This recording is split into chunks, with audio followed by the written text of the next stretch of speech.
taken the spring out. I've swept and gone over by hand, and as you go through this area, back rail has texture.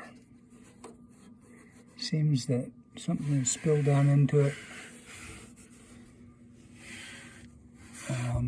Also, curiously, there is a shim of some sort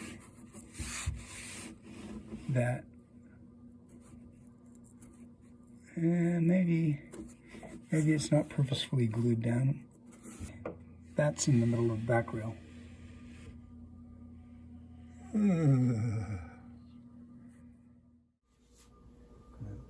I've backed off each of the studs so that there are a couple of thousandths play under them. The front rail all ended up fitting once that was done. And previously I cleaned off the back rail.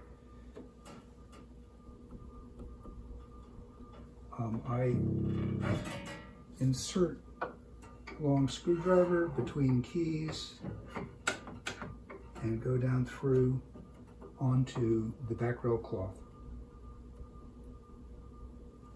Sounds good. The WNG Keyframe Bedding Tool is a dial indicator, nicely designed to fit over the key pins on top of the buttons, and it just fits into its housing like this, and it has a stop screw at the top and the bottom. And this started off way down here. Comes with a little hex wrench, and that is where it needs to be. Okay, and then you just turn one out of the way and turn the other into place, and then pinch between the two. Now the thing about glide bolts is they have a very coarse thread in order to not strip under the stresses of being played. But that coarse thread makes it very difficult to land in exactly the right spot. When we adjust the next one, we look back at the first one to see if it now moves. On the bench, we're going to use the glide bolts to readjust the balance rail so that the samples that we take in the piano will be matched on the bench. A little counterintuitive because we've just set them carefully in the piano, but when we're out on the bench, of course, the bench is a different shape. It's a very small amount that I have to turn this. And there it is.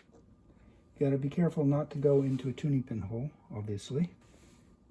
But we still have a couple of thousandths there.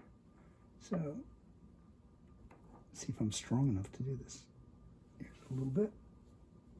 Still a little. Still a little. Okay. So now we don't have to, you know, unless it's wrong, we don't have to re-engage that notch in the glide bolt. We just check it and it's fine. I wanted to show a couple of other things about keyframe bedding with the bedding tool. This was remarkably hard to turn, so you're allowed to use mechanical advantage. I got a wrench of a suitable size, an adjustable wrench big enough for the handle of my screwdriver.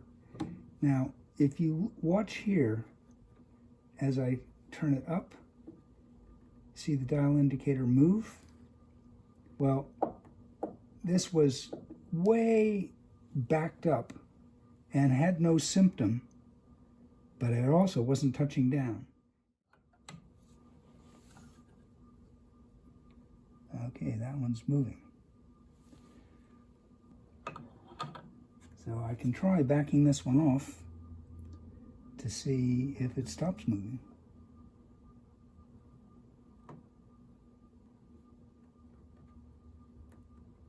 Okay, right about there is where it stops